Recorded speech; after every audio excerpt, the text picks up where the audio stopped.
বাংলাদেশ বিমান বাহিনী বাংলাদেশের আকাশ সীমা রক্ষার জন্য একটি অত্যন্ত গুরুত্বপূর্ণ ও শক্তিশালী বাহিনী।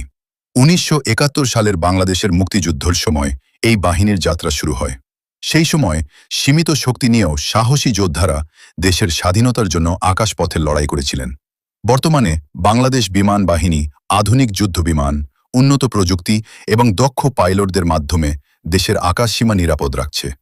এই বাহিনীর সদস্যরা দিন-রাত দেশের সার্বভৌমত্ব রক্ষার জন্য প্রস্তুত থাকে।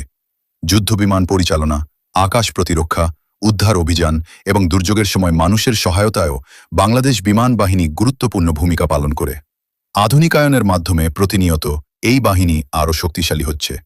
নতুন নতুন যুদ্ধবিমান, প্রশিক্ষণ এবং প্রযুক্তি যোগ হওয়ার ফলে বাংলাদেশ বিমান বাহিনী এখন আগের চেয়ে অনেক বেশি সক্ষম। দেশের গৌরব ও নিরাপত্তা রক্ষায় বাংলাদেশ বিমান বাহিনী সব সময় দৃঢ়ভাবে দায়িত্ব পালন করে যাচ্ছে।